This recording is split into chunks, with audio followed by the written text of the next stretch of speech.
ಇವತ್ತು ಯಾರ್ಯಾರು 100% ಮಾರ್ಕ್ಸ್ ತಗೊಂಡಿದ್ದಾರೆ, 100% ರಿಸಲ್ಟ್ ಕೊಟ್ಟಿದ್ದಾರೆ. ಅನುದಾನಿತ ಶಾಲೆ, ಅನುದಾನಿತ ರಹಿತ ಶಾಲೆ ಮತ್ತೆ ಗವರ್ಮೆಂಟ್ ಶಾಲೆ. ಅನುದಾನಿತ ರಹಿತ ಇವತ್ತೇನು ಇಲ್ಲಿ ಬಂದಿದ್ದಾರೆ, ಇಲ್ಲ ಡೈರೆಕ್ಟ್ ಆಗಿ ಅವ್ರಿಗೆ ಅಕೌಂಟ್ ಹಾಕಿರ್ಬೇಕು, ಇಲ್ಲ ಅನುದಾನಿತ ಶಾಲೆಗೂ ಕೂಡ ಅಕೌಂಟಿಗೆ ಹಾಕಿರ್ಬೇಕು. ಇವತ್ತೊಂದು ಸುಮಾರು 100 ಚಿಲ್ಲರೆ ಹೆಡ್ ಮಾಸ್ಟರ್ಗೆ ಗೌರವನ ಕೊಡ್ತಕ್ಕಂಥದ್ದು. ಯಾಕಂದ್ರೆ ಸ್ವಲ್ಪ ಪ್ರೋತ್ಸಾಹ ಮಾಡ್ಬೇಕು. ನನ್ನ ಇಲಾಖೆಯಲ್ಲಿ ಯಾರ್ಯಾರು ಸಕ್ಸಸ್ ಮಾಡಿರ್ತಾರ ಅವ್ರಿಗೊಂದು ಗೌರವ ಕೊಟ್ರೆ ಒಬ್ಬ ಸಚಿವನಾಗಿ ಅದು ಕೂಡ ಒಳ್ಳೇದಾಗ್ತದೆ. ಆಮೇಲೆ ನೀವು ನೋಡ್ತಾ ಇದೀರಿ ಒಂದು 25,000 ಏನು ನಮ್ಮ ನಿಧಿಯಿಂದ ಅದು ಒಂದು ಶಾಲೆಗೆ 25,000 50,000 25 ಅನ್ಸುತ್ತೆ. ಅದು ಮುಂಚೆಯಿಂದನೂ ಇತ್ತು, ಮುಂದಿನ ಇಲ್ಲ ಇದು ಮುಂಚೆಯಿಂದನೇ ಇದೆ. ಅದು 1 ವರ್ಷ ಕೊಟ್ಟಿರ್ಲಿಲ್ಲ, ಈ ಸತಿಗೆ 2 ವರ್ಷದ ಕೊಡ್ತಾ ಇದೀವಿ ಒಟ್ಟಿಗೆನೆ. ಪ್ಲಸ್ ನಾವ್ ಇಡೀ ರಾಜ್ಯದಲ್ಲಿ ಯಾರಾದ್ರೂ ಒಳ್ಳೆ ಕೆಲಸ ಮಾಡಿದ್ರು ಅವರಿಗೆ ಪ್ರೋತ್ಸಾಹ ಕೊಡ್ತಕ್ಕಂಥದ್ದು ವ್ಯವಸ್ಥೆಯನ್ನ ಮೊನ್ನೆನೂ ಕೂಡ ನಾನೇನು NES ಅಲ್ಲಿ ಒಂದು ಕಾರ್ಯಕ್ರಮದಲ್ಲಿ ನಾನು ಹೇಳಿದೆ, ಯಾರ್ಯಾರು ಒಳ್ಳೆ ಪ್ರೋಗ್ರೆಸ್ ತೋರಿಸ್ತೀರಿ ಅವ್ರಿಗೆಲ್ಲರಿಗೂ ಕೂಡ ಇನ್ಸೆಂಟಿವ್ಸ್. ಯಾಕಂದ್ರೆ ಕೊಟ್ಟವ್ರಿಗೆ ಇನ್ಸೆಂಟಿವ್ಸ್ ಕೊಡ್ಬೇಕಲ್ಲ. ಅದು ರಿಸಲ್ಟ್ ಅಲ್ಲಿ ಇರ್ಲಿ, ಅಡ್ಮಿಷನ್ಸ್ ಅಲ್ಲಿ ಇರ್ಲಿ, ಇದೆಲ್ಲದೂ ಕೂಡ ನಾವೇನು ಯೋಜನೆಯನ್ನ ಹಾಕ್ತಿವಿ ಅದಕ್ಕೆ ಸಹಕಾರ ಮಾಡಿ, ಅದಕ್ಕೆ ತುಂಬ ಸಂಪೂರ್ಣವಾಗಿ ಹೆಚ್ಚಿನ ಒಂದು ಸಹಕಾರ ಬಂದಾಗ ಅವರಿಗೆ ಪ್ರೋತ್ಸಾಹ ಕೊಡ್ತಕ್ಕಂಥದ್ದು ಜವಾಬ್ದಾರಿನೂ ಕೂಡ ಆಗ್ತದೆ. ಅದನ್ನ ನಾವು ಮಾಡ್ತೀವಿ. ನನ್ನ ಇಲಾಖೆಯಲ್ಲಿ ನನಗೆ ಯಾವುದೇ ತರದ ಹಣದ ಸಮಸ್ಯೆ ಇಲ್ಲ. ಅದೊಂದು ನನಗೆ ಬಹಳ ಸ್ಪಷ್ಟವಾಗಿ ನಾನು ಹೇಳಲಿಕ್ಕೆ ಇಷ್ಟಪಡ್ತೀನಿ. ಯಾಕೆಂದ್ರೆ ನಿಮ್ಗೆಲ್ಲ ಗೊತ್ತಿದೆ, ಸುಮಾರು 500 KPS ಬದಲು ಇವಾಗ 900 KPS ಅನ್ನ, 800 KPS ನಮ್ಮ ಇಲಾಖೆಯಲ್ಲಿ ಹಣ ಇದೆ. ಮೈನಾರಿಟಿಯಿಂದ ಒಂದು 100 KPS ನ ಹಣವನ್ನ ವ್ಯವಸ್ಥೆಯನ್ನ ಮಾಡಿ ಸುಮಾರು 900 KPS ಅನ್ನ ಮಾನ್ಯ ಮುಖ್ಯಮಂತ್ರಿಗಳು ಕೂಡ ನಾನು ಸಮಯವನ್ನ ತಗೊಂಡಿದ್ದೀನಿ. DPR ಪ್ರೋಗ್ರೆಸ್ ಅಲ್ಲಿ ಇದೆ ಈಗ. ಅಂದ್ರೆ ಅದಾಗಿ ಟೆಂಡರ್ ಹೋಗ್ತದೆ. ಟೆಂಡರ್ ಆದ್ಮೇಲೆ ಮಾನ್ಯ ಮುಖ್ಯಮಂತ್ರಿಗಳನ್ನ ನಾನು ಮುಂಚೆನೂ ಕೂಡ ಹೇಳಿದ್ದೀನಿ, ಅದನ್ನ ಇಲ್ಲೇ ಕರೆಸಿ ಇಲ್ಲೇ ಅದನ್ನ ಉದ್ಘಾಟನೆ ಮಾಡ್ಬೇಕು. ಇಡೀ ರಾಜ್ಯ ಮಟ್ಟದ KPS ಶಾಲೆಗಳ ಉದ್ಘಾಟನೆ ಅಂದ್ರೆ ಗುದ್ಲಿ ಪೂಜೆ ವ್ಯವಸ್ಥೆಗೆ ನಾವು ಶುರು ಮಾಡ್ಬೇಕು ಅಂತ ಹೇಳಿ ನಾವು ಅನ್ಕೊಂಡಿದೀವಿ. ಅದನ್ನ ಆದಷ್ಟು ಬೇಗ ನಾವು ಕಾರ್ಯಕ್ರಮವನ್ನು ಕೂಡ ಮಾಡ್ತೇವೆ. ಮತ್ತೆ ವಿವಿಧ ನಮ್ಮ ಜಿಲ್ಲೆಯ ಅದು ಜನವರಿ ಎಂಡ್ ಒಳಗೆ ಮುಗಿಸ್ಬಿಡ್ತೀನಿ ಅಂತ ಹೇಳಿ ನನಗೆ ವಿಶ್ವಾಸ ಇದೆ. ಯಾಕೆಂದ್ರೆ ಎಲ್ಲಾ ಇಲಾಖೆಗಳಿಗೂ ಕೂಡ ಚಿಕ್ಕ ಪುಟ್ಟ ಹಣ ಇನ್ನೇನೇನ್ ಬರ್ಬೇಕು ಅದನ್ನೆಲ್ಲ ಕೂಡ ಮಾತಾಡ್ತಾ ಇದ್ದೀವಿ. ನನಗೆ ಬಹಳ ಸಂತೋಷ ಆಗ್ತದೆ. ರಿಸಲ್ಟ್ ಕೂಡ ಒಂದು ರೀತಿಯಲ್ಲಿ, ಯಾಕೆಂದ್ರೆ ಮೊನ್ನೆ ಬೆಳಗಾಂ ಸೆಷನ್ ಅಲ್ಲಿ ನನಗೆ ಬಹಳ ಸಂತೋಷ ಆಯ್ತು. ಯಾಕಂತ ಹೇಳಿದ್ರೆ ನೀವು ಕೂಡ ನೋಡಿದಿರಿ ಅಂತ ಹೇಳಿ ಭಾವಿಸ್ತೀನಿ. ವಿರೋಧ ಪಕ್ಷದವರು ಕೂಡ ಎಲ್ಲೋ ಒಂದು ರೀತಿಯಲ್ಲಿ ಒಳ್ಳೆ ಒಂದು ಪ್ರಶಂಸೆಯನ್ನ ಯಾಕಂದ್ರೆ ನನ್ನ ಇಲಾಖೆ ಹೆಂಗೆ ಅಂದ್ರೆ ಬೆಳಗ್ಗೆ ಮಾಧ್ಯಮದಲ್ಲಾಗ್ಲಿ ಯಾವ್ದ್ರಲ್ಲಾಗ್ಲಿ, ವಿಧಾನಸೌಧ ಬಿಟ್ಬಿಡ್ರಿ, ದಿನಾ ಬೆಳಗ್ಗೆ ಏನಾದ್ರು ಒಂದು ರಗಳೆ ಇರೋದು. ಈಗಲೂ ಕೂಡ ಇದೆ ಅಂತ ಹೇಳಿ ಇದೆ. ನಾನೇನು ಅದನ್ನ ಸಂಪೂರ್ಣವಾಗಿ ಎಲ್ಲ ಇತ್ಯರ್ಥ ಮಾಡ್ಬಿಟ್ಟಿದ್ದೀನಿ ಅಂತ ಹೇಳೋದಕ್ಕೆ ಹೋಗೋದಿಲ್ಲ. ಆ ದಿಕ್ಕಲ್ಲಿದೆ. ಒಂದು ಕಡೆಗೆ ಸಹಕಾರ ಕೂಡ ಇದೆ. ಮಾಧ್ಯಮದವ್ರು ನೀವು ಕೂಡ ತುಂಬಾ ಸಹಕಾರ ಮಾಡಿದೀವಿ. ಯಾಕಂದ್ರೆ ಏನಾದ್ರು ತೊಂದರೆ ಇದ್ದಾಗ ಮಾಧ್ಯಮದಲ್ಲಿ ಹಾಕ್ತಿರಿ. ಅದು ಹಾಕಿದಾಗ ನಾವು ಕೂಡ ತಕ್ಷಣ ನಾನು ಒಂದು ಸ್ಟ್ಯಾಂಡರ್ಡ್ ಇನ್ಸ್ಟ್ರಕ್ಷನ್ಸ್ ಕೊಟ್ಬಿಟ್ಟಿದೀನಿ. ಯಾಕಂದ್ರೆ ಎಲ್ಲಾ ಕಡೆನೂ ನಾವು ಹೋಗಿ ಕುತ್ಕೊಳಕ್ ಆಗಲ್ಲ. ನೀವೇನೋ ಒಂದು ನಿಮ್ಮ ವರದಿಗಾರರು ಇರ್ಬೋದು, ಟಿವಿ ಅವರು ಇರ್ಬೋದು, ಯಾರೇ ವರದಿ ಮಾಡಿದಾಗ, ಪ್ರೆಸ್ ಅವ್ರು ಇರ್ಬೋದು, ಪ್ರಿಂಟ್ ಮೀಡಿಯಾದವರು ವರದಿ ಮಾಡಿದಾಗ ನಾನು ಸ್ಟ್ಯಾಂಡರ್ಡ್ ಇನ್ಸ್ಟ್ರಕ್ಷನ್ಸ್ ವಾಸ್ತವಾಂಶ ಹೋಗಿ ನೋಡಿ ಎಷ್ಟೊಂದು ಸತಿಗೆ ಒಂದು 25-30% ಅದಾಗೇ ಇರಲ್ಲ. ಅದು ಯಾವುದೋ ಒಂದು ಹಳೇದಿರ್ತದೆ.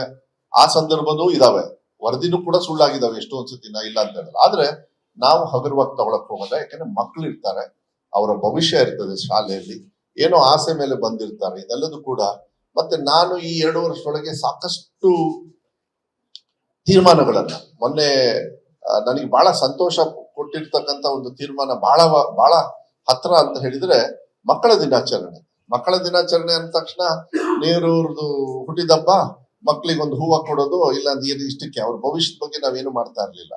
ಆದ್ರೆ ಸಮಸ್ಯೆಗಳನ್ನ ಎಲ್ಲಿದೆ ಅಂತ ಹೇಳಿ ನೋಡಿ 14ನೇ ತಾರೀಕು ನವೆಂಬರ್ ಮಕ್ಕಳ ದಿನಾಚರಣೆ ಅಂಗವಾಗಿ ಮೆಗಾ PTM ಮಾಡಿದೆ. 46,000 ಶಾಲೆಯಲ್ಲೂ ಕೂಡ ಒಂದು 2-3 ಸಾವಿರ ಶಾಲೆಯವರು ಅಷ್ಟೊಂದು ಆಕ್ಟಿವ್ ಆಗಿ ಪಾರ್ಟಿಸಿಪೇಟ್ ಮಾಡಿಲ್ಲ. ಅದು ಕೂಡ ಗೊತ್ತಿದೆ. ಅದು ಕಾರಣ ಟೆಕ್ನಿಕಲ್ ಪ್ರಾಬ್ಲಮ್ಸ್ ಇದಾವೆ, ಮತ್ತೆ ಬೇರೆ ಬೇರೆ ವಿಚಾರ. ನಾವು ಬ್ಯಾಂಕ್ವೆಟ್ ಹಾಲ್ ಇಂದ ಮಾನ್ಯ ಮುಖ್ಯಮಂತ್ರಿಗಳು ಎಂಟೈರ್ ಸ್ಟೇಟ್ ಅಲ್ಲಿ ಇರ್ತಕ್ಕಂಥ ಎಲ್ಲಾ ಸುಮಾರು 43 ಲಕ್ಷ ಮಕ್ಕಳಿಗೆ 46,000 ಶಾಲೆಗಳಲ್ಲಿ ನಾವು ನೇರವಾಗಿ ಅವರಿಗೆ ಮಾತಾಡ್ತಕ್ಕಂಥದ್ದು. ಇಲ್ಲಿ ಏನಾಗ್ಬಿಟ್ಟಿದೆ, ತಂದೆ ತಾಯಿಯವರ ಲಿಮಿಟ್ ಅಲ್ಲೂ ಕೂಡ ಅವ್ರಿಗೆ ಅಷ್ಟೇ ಬುದ್ಧಿ ಇರೋದು. ಪಾಪ ಅವ್ರಿಗೇನು ಮಾಡಕ್ ಆಗಲ್ಲ. ಅವ್ರೇನ್ ಅನ್ಕೊಂಡ್ಬಿಡ್ತಾರೆ, ಮಕ್ಕಳ ಶಾಲೆಗೆ ಹೋದ ತಕ್ಷಣ AS ಆಫೀಸರ್ ಆಗ್ಬಿಡ್ತಾರೆ. ಕರೆಕ್ಟ್ ತಾನೆ? ಹಳ್ಳಿ ಕಡೆಗೆ ನಾವು ಏನ್ ಅನ್ಕೋತೀವಿ ಅದನ್ನ ಏನು ಅಂತ. ಅದೇ ನೀವು ಪ್ರೈವೇಟ್ ಅಲ್ಲಿ ದುಡ್ಡು ಕೊಟ್ಟು ದುಡ್ಡಿಗೆ ಏನಪ್ಪಾ ನಮ್ಮ ಮಕ್ಕಳು ಎಷ್ಟು ಓದಾರೆ ಇದನ್ನೆಲ್ಲ ತಗ್ಲೇಕತ್ತೆ. ಸರ್ಕಾರದಲ್ಲಿ ಏನಾಗ್ಬಿಡ್ತದೆ, ಮಕ್ಕಳನ್ನ ಬಡವರು ಅವರಿಗೆ ಚಿಂತನೆ ಜಾಸ್ತಿ ಇರಲ್ಲ. ನೋಡಿ, ಒಂದು ಮಗು ಭವಿಷ್ಯವನ್ನ ಬರೀ ಸರ್ಕಾರಗಳು ಕಾಪಾಡಕ್ಕಾಗಲ್ಲ, ಫಸ್ಟ್ ಹೆತ್ತವ್ರು ಮಾಡ್ಬೇಕಾಗತ್ತೆ. ನಾನು ಅದಕ್ಕೆ ಅವತ್ತು ಹೇಳ್ಬಿಟ್ಟೆ, ಫಸ್ಟ್ ಏನಾದ್ರು ಮಕ್ಳು ತಪ್ಪು ಮಾಡಿದ್ರೆ ಕಾರಣಕರ್ತರು ತಂದೆ ತಾಯಿಯವರೇ ಫಸ್ಟ್, ಆಮೇಲೆ ಟೀಚರ್ಸ್, ಆಮೇಲೆ ನಮ್ಮಂತ ಮಿನಿಸ್ಟ್ರು, ನಮ್ಮಂತ ಸರ್ಕಾರಗಳು ಅಂದ್ಬಿಟ್ಟೆ ನಾನು. ಬಟ್ ನಾವು ಲಾಸ್ಟ್ ಬರ್ತೀವಿ, ನಾವು ಆ ಪ್ರೋಸೆಸ್ ಅಲ್ಲಿ ಇದೀವಿ. ಆದ್ರೆ ತಂದೆ ತಾಯಿಯವ್ರಿಗೂ ಕೂಡ ಗಮನ ಬರ್ಬೇಕಂತ ಮೆಗಾ PTM ನಾನು ಕೆಲವು ವಿಡಿಯೋ ಹಂಚ್ಕೊಳ್ತೀನಿ, ನನಗೆ ಎಷ್ಟು ಕಣ್ಣಲ್ಲೆಲ್ಲ ನೀರು ಬಂದ್ಬಿಡ್ತು. ಏನಂತ ಹೇಳಿದ್ರೆ, ಹೆತ್ತ ತಂದೆ ತಾಯಿಗಳಿಗೆ ನಾವು ಗೌರವನೇ ಕೊಡಲ್ಲ, ಆದ್ರೆ ಮಕ್ಕಳು ತಂದೆ ತಾಯಿಯವ್ರ ಪಾದ ಪೂಜೆ ಮಾಡಿದ್ದಾರೆ, ನಾವು ಕಾಣದೇ ಇರೋ ದೇವ್ರಿಗೆ ಹೋಗಿ ಪೂಜೆ ಮಾಡಕ್ ಹೋಗ್ತೀವಿ, ಹೆತ್ತ ತಂದೆ ತಾಯಿಯವ್ರನ್ನ ಬಿಟ್ಟು ಬಿಡ್ತೀವಿ. ನೋಡಿ, ಆ ವಿಡಿಯೋದಲ್ಲಿ ನೋಡ್ಬೇಕು ನಂಗೆ ಎಷ್ಟು ಖುಷಿ ಆಯ್ತು ಅಂದ್ರೆ, ಮಕ್ಕಳೆಲ್ಲ ಕೂತ್ಕೊಂಡು ಕೆಲವರೆಲ್ಲ ತಂದೆ ತಾಯಿಯಂದ್ರಿಗೆ ಜಾಸ್ತಿ ಮಾಡಿದ್ದಾರೆ, ಯಾಕಂದ್ರೆ ಹೆಚ್ಚು ತಾಯಂದ್ರೆ ಪಾರ್ಟಿಸಿಪೇಟ್ ಗೊಳಗೊಳಗೊಳ ಹತ್ತು ಬಿಟ್ಟಿದ್ದಾರೆ ತಾಯಂದ್ರು. ಕಂಡಿರಲ್ಲ ನೋಡಿ, ಈಗ ನಾಳೆ ದಿವಸ ನನ್ ಮಗನೇ ಬಂದ್ಬಿಟ್ಟು ಪಾದ ಪೂಜೆ ಮಾಡ್ತಾನೆ ಒಂದು ಭಾವನೆಯಿಂದ ಅಂತ ಹೇಳಿದಾಗ ಹೆಂಗ್ ಎಫೆಕ್ಟ್ ಆಗುತ್ತೆ. ಇಂಥ ಭಾವನೆಯನ್ನ ತರಬೇಕಾಗ್ತದೆ. ಇವತ್ತಿನ ವ್ಯವಸ್ಥೆಯಲ್ಲಿ ಈ ಬೇರೆ ಬೇರೆ ಚಿಂತನೆಯನ್ನ ಐಡಿಯಾಲಜಿಕಲ್ ಬೇಸ್ಡ್ ತಂದ್ಬಿಡ್ತಾರೆ. ಬೇರೆ ಬೇರೆ, ನಾನು ಅದು ಹೇಳಕ್ ಹೋಗಲ್ಲ, ಹೇಳ್ಬಿಟ್ರೆ ಅದು ಮತ್ತೆ ಅದೊಂದು ಅಧ್ಯಾಯ ಸ್ಟಾರ್ಟ್ ಆಗ್ಬಿಡ್ತದೆ. ಸ್ಕೂಲಿಗೆ ಹೋಗಿ ಬೇರೆ ಬೇರೆ ಅಧ್ಯಾಯ ತರ್ತಾರೆ. ಕೋಸ್ಟಲ್ ಭಾಗದಲ್ಲಿ ನೀವು ನೋಡಿದಿರಿ, ಕೆಲಸದ ನೀವೇ ಪ್ರಶ್ನೆ ಹಾಕ್ತೀರ. ಅದಲ್ಲ, ಭಾವನಾತ್ಮಕ ಅಂತ ಹೇಳಿದ್ರೆ ಇಲ್ಲಿ ತಂದೆ ತಾಯಿಯವರಿಗೆ ಫಸ್ಟ್ ನೀವು ಗೌರವ ಕೊಡೋದ್ನ. ಯಾಕೆಂದ್ರೆ ನಾವೇನಂತೀವಿ, ಫಸ್ಟ್ ಗುರುಗಳು ಯಾರು? ತಂದೆ ತಾಯಿಯವರು, ಆಮೇಲೆ ಗುರುಗಳು ಬರ್ತಾರೆ. ಆ ಭಾವನೆಯನ್ನ ಬರಬೇಕು ಅಂತ ಹೇಳಿದಾಗ, ಅದಾದ್ಮೇಲೆ ಗುರುಗಳಿಗೂ ಕೂಡ ಈ ಮಕ್ಕಳು ನಮಸ್ಕಾರ ಮಾಡಿ ಅವರಿಂದ ಆಶೀರ್ವಾದ ತಗೊಳ್ತಕ್ಕಂಥ ವ್ಯವಸ್ಥೆ ನೋಡಿದಾಗ ಎಲ್ಲೋ ಒಂದು ಶುರು ಚೆನ್ನಾಗಿ ಮಾಡಿದೀವಿ. ಮುಂದಿನ ದಿನಗಳಲ್ಲಿ ಅದು ಬಹಳ ಅರ್ಥಪೂರ್ಣವಾಗಿ ಆಗ್ಬೇಕಾಗ್ತದೆ. ಯಾಕೆಂದ್ರೆ ಮಕ್ಕಳಿಗೆ ಒಂದು ಫೌಂಡೇಶನ್ ಸರಿ ಇದ್ಬಿಟ್ರೆ, ಈಗ ನಾನು ಇಲ್ಲಿವರೆಗೂ ಬಂದಿದ್ದೀನಿ ಅಂದ್ರೆ ನನ್ನ ಫೌಂಡೇಶನ್ ಮೇರಿ ಮಕ್ಳು ಇಲ್ಲೇ ಪಕ್ಕ, ಇದು DVS ಇಂದನೇ ನಾವಿಲ್ಲೇ ಓಡಾಡ್ತಾ ಇದ್ವಿ. ಆ ಶಾಲೆಯಲ್ಲಿ ಫೌಂಡೇಶನ್ ಮಾನವೀಯತೆ, ನಾ ಫೇಲ್ ಆಗಿದ್ದೀನಿ, ಎಕ್ಸಾಮ್ಸ್ ಅಲ್ಲಿ ನಾ ಫೇಲ್ ಆಗಿದ್ದೀನಿ. ಕಾರಣ ನಮ್ಮ ಟೀಚರ್ಸ್, ನಮ್ಮ ಶಾಲೆ ಇರ್ಬೋದು. ನಾನು ಫುಲ್ ಬ್ಲೇಮ್ ನಾನು ತಗೊಳ್ಳಲ್ಲ, ಅವರಿಗೂ ಪರ್ಸೆಂಟೇಜ್ ಕೊಟ್ಟಿರ್ತೀನಿ ಅದ್ರೊಳಗೆ. ಆದ್ರೆ ಆಸ್ ಎ ಮಾನವೀಯತೆಯಲ್ಲಿ ನಾನು ಮೋಸ್ಟ್ಲಿ ಯಾವತ್ತೂ ಕೂಡ ಮನುಷ್ಯನಾಗಿ ಒಳ್ಳೆ ರೀತಿಯಲ್ಲಿ ಆ ಶಾಲೆಗಳು ಬೆಳೆಸಿದ್ದಾರೆ. ನಮ್ಮ ತಂದೆ ತಾಯಿಯವರು, ಸೊಸೈಟಿಯವರು, ನಿಮ್ಮಂತವ್ರು ಎಲ್ಲರೂ ಸೇರಿ ಮಾಡಿದೀವಿ. ಅದು ಬಹಳ ಮುಖ್ಯ ಆಗ್ತದೆ. ಓದೋದನ್ನ ನಾವು ಸ್ವಲ್ಪ ಒತ್ತು ಕೊಡ್ಬೇಕು. ಯಾರೋ ಒಂದು ಸಬ್ಜೆಕ್ಟ್ ಅಲ್ಲಿ ಹೆಚ್ಚು ಕಮ್ಮಿ ಆದ್ರೆ ಅದು ರಿಸಲ್ಟ್. ಯಾಕೆ ನಾನು ವಿವರಣೆಯನ್ನ ಇಷ್ಟೊಂದು ಕೊಡ್ತಾ ಇದ್ದೀನಿ ಅಂದ್ರೆ, ಇದು ರಿಸಲ್ಟ್ ನನ್ನ ಎಕ್ಸಾಮ್ ಯಾವುದು ಅಂದ್ರೆ, ಮೊನ್ನೆ ಬೆಳಗಾಂ ಸೆಷನ್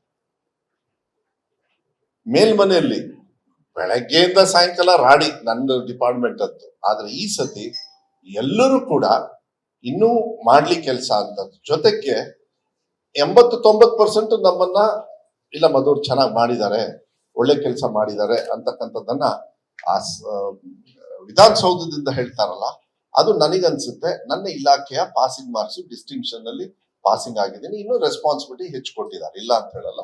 ಸಮಸ್ಯೆಗಳು ಯಾಕಂದ್ರೆ ಬೇಕಾದಷ್ಟು ಇರೋದ್ರಿಂದ ನನಗೆ ಸಂತೋಷ ಇದೆ. KPS ರಿಕ್ರೂಟ್ಮೆಂಟ್ ಇನ್ನೂ 11,000 ಪ್ರೋಸೆಸ್ ನಡೀತಾ ಇದೆ. 7ನೇ ತಾರೀಕು TET ಮುಗಿತ್ತು. ಅನುದಾನಿತ ಶಾಲೆಗೆ 6,000 ಟೀಚರ್ಸ್ ತಗೊಳ್ತಾ ಇದೀವಿ. ಯಾಕಂದ್ರೆ ಕನ್ನಡ ಶಾಲೆ ಹೆಚ್ಚು ಕಮ್ಮಿ ಬಹಳ ತೊಂದರೆಯಲ್ಲಿದ್ದು, ಮಾನ್ಯ ಮುಖ್ಯಮಂತ್ರಿಗಳು 6,000 ಟೀಚರ್ಸ್ ತಗೊಳ್ಳಿ ಅಂತ ಹೇಳಿದ್ದಾರೆ. ಮುಂದಿನ ಬಜೆಟ್ಗೂ ಕೂಡ ಮತ್ತೆ ಮನವಿ ಮಾಡಿದೀನಿ, ಏನಾದ್ರು ಸ್ವಲ್ಪ ಆಗುತ್ತಾ ಸರ್ ನೋಡಿ ಅಂತ ಟ್ರೈ ಮಾಡೋಣ, ಬಜೆಟ್ ಡಿಸ್ಕಷನ್ಸ್ ಬಂದಾಗ ನೋಡೋಣ ಅಂತ ಹೇಳಿದ್ದಾರೆ. 1995 ಮೇಲೆ ಕನ್ನಡ ಶಾಲೆಗೆ ಅನುದಾನಕ್ಕೆ ಒಳಪಡಿಸಿಲ್ಲ. ಅದನ್ನು ಕೂಡ ದಯವಿಟ್ಟು, ಮೊನ್ನೆ ಬೆಳಗಾವಿಗೆ ಹೋಗಿ ನಾನೇ ಅವ್ರ ಹತ್ರ ಎಲ್ಲ ಹೋಗಿ ಸ್ಟ್ರೈಕಿಗೆ ಹೋಗಿ ಅವ್ರ ಹತ್ರ ಎಲ್ಲ ಮನವಿ ತಗೊಂಡ್ ಬಂದೆ. ಅಲ್ಲಿ ಹೋರಾಟಗಾರರು ಕೂಡ ಕನ್ನಡ ಶಾಲೆಯನ್ನು ಉಳಿಸಿ ಅಂತ ಹೇಳಿ, ಬಾರ್ಡರ್ ಲೆವೆಲ್ಗೆ ಕನ್ನಡ ಶಾಲೆ ಉಳಿಸ್ಬೇಕು ಅಂತ ಹೇಳಿ ಒಂದು ಆರ್ಡರ್ ಮಾಡ್ಬಿಟ್ಟೆ ನಾನು.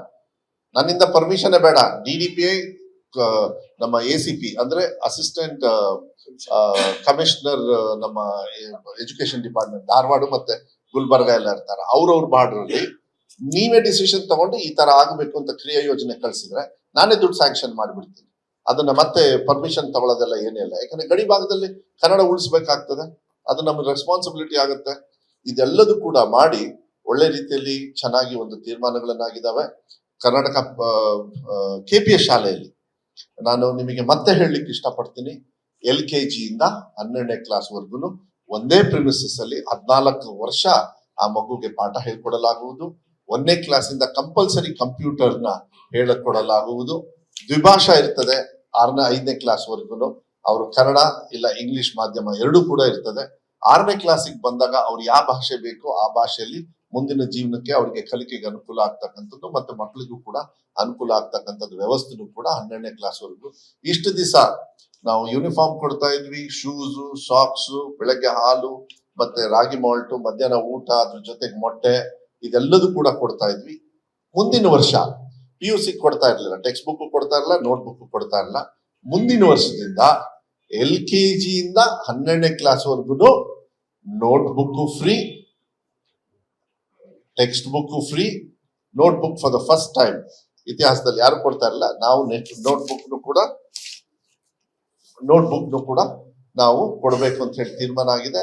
11, 12ನೇ ಕ್ಲಾಸಿಗೆ ಕೊಡ್ತಾ ಇರ್ಲಿಲ್ಲ ಅವ್ರಿಗೆ. ಐ ಥಿಂಕ್ ಏಡೆಡ್ಗೆ ಗೊತ್ತಿಲ್ಲ ನನಗೆ, ನಾನು ಅದು ಕ್ಲಾರಿಫೈ ಮಾಡ್ತೀನಿ. ನೋ ಸರ್ಕಾರಿ ಎಲ್ಲಾ ಸರ್ಕಾರಿ ಶಾಲೆಗೂ ಕೊಡ್ತೀವಿ.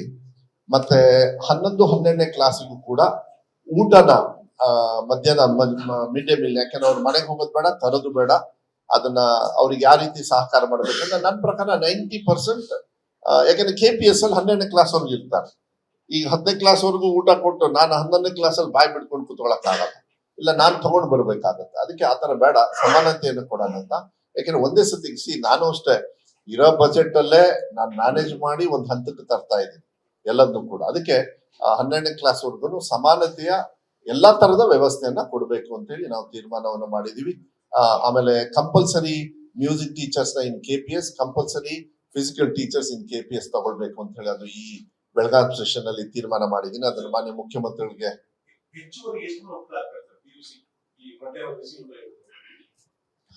ಹೆಚ್ಚುವರಿ ಅದು ಲೆಕ್ಕ ತಗೊಂಡಿಲ್ಲ ನಾನು. ಐ ಥಿಂಕ್ ಸರ್ಕಾರಿ ಶಾಲೆಯಲ್ಲಿ 2.5 ಲಕ್ಷ ಆಗ್ಬೋದೇನೋ, 2.5 ಲಕ್ಷ ಚಿಲ್ಲರೆ.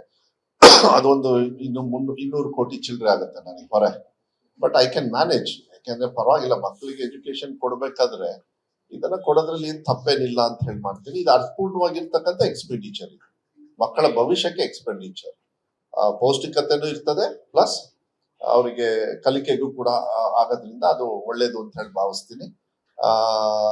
ಮತ್ತೆ KPS ಶಾಲೆಗಳಲ್ಲಿ ಎಲ್ಲರೂ ಒಟ್ಟಿಗೆ ಓದೋದ್ರಿಂದ KPS ಶಾಲೆಗಳಲ್ಲಿ ಈ ಮಾನ್ಯ ಮುಖ್ಯಮಂತ್ರಿಗಳಿಗೂ ಕೂಡ ಮನವಿಯನ್ನು ಮಾಡ್ತಾ ಇದ್ದೀನಿ. ಫಿಸಿಕಲ್ ಟೀಚರು ಮತ್ತೆ ಮ್ಯೂಸಿಕ್ ಟೀಚರ್, ಯಾಕಂದ್ರೆ ಎವ್ರಿ ಚೈಲ್ಡ್, ಇದು ಬಹಳ ಮುಖ್ಯ ನೋಡಿ, every child can sing, every child can study, every child can do anything what you are anybody can. But ಹೇಳ್ಕೊಡೋ ವ್ಯವಸ್ಥೆ ಇರಬೇಕಾದ್ರು. ಹಾಡು ಹೇಳ್ಕೊಡ್ಲಿಲ್ಲ ಅಂದ್ರೆ ಎಲ್ಲಿ ಕಲಿಯುತ್ತೆ ಪಾಪ ಮಗು? ಹಾಡು ಹೇಳ್ಕೊಡ್ಬೇಕು, ಹಾಡಿಗೆ ಏನ್ ಬೇಕೋ ಹಾಡ ಟೀಚರ್ಸ್ ಬೇಕಾಗ್ತದೆ. ಸೊ ಈ ತರ. ಆಮೇಲೆ ಕಂಪಲ್ಸರಿ ಬ್ಯಾಂಡ್ ಇರುತ್ತೆ, ಏನ್ ಸ್ಕೂಲ್ ಬ್ಯಾಂಡ್ ಅಂತ ಇದೆಲ್ಲ ಮಾಡ್ಬೇಕು. ಅದನ್ನ ನಿಮ್ಮ ಸ್ಕೂಲ್ ಮಟ್ಟದಿಂದ ಜಿಲ್ಲಾ ಮಟ್ಟಕ್ಕೆ, ಜಿಲ್ಲಾ ಮಟ್ಟದಿಂದ ರಾಷ್ಟ್ರ ಮಟ್ಟಕ್ಕೆ ಹೋಗ್ಬೇಕಂದ್ರೆ ಈ ಟ್ಯಾಲೆಂಟ್ಸ್ ನ ಹೊರಗಡೆ ತಗೋಬೇಕಾಗುತ್ತೆ. ಸ್ಪೆಷಲ್ ಅವರಿಗೆ ಟ್ರೈನಿಂಗ್ ಎಲ್ಲ ಕೊಡ್ತಕ್ಕಂಥದ್ದು ವ್ಯವಸ್ಥೆನ ಅಂದ್ರೆ ಸುಸಜ್ಜಿತವಾಗಿರ್ತಕ್ಕಂಥ ಸರ್ಕಾರಿಯಲ್ಲಿ ಉಚಿತವಾಗಿರ್ತಕ್ಕಂಥ ಸಂಪೂರ್ಣವಾಗಿ ವಿದ್ಯಾಭ್ಯಾಸವನ್ನ ಕೊಡ್ತಕ್ಕಂಥ ವ್ಯವಸ್ಥೆಯನ್ನು ಕೂಡ ನಾವು ಮಾಡ್ತಾ ಇದೀವಿ ಅನ್ನೋದನ್ನ ನಾನು ಹೇಳಲಿಕ್ಕೆ ಇಷ್ಟಪಡ್ತೀನಿ.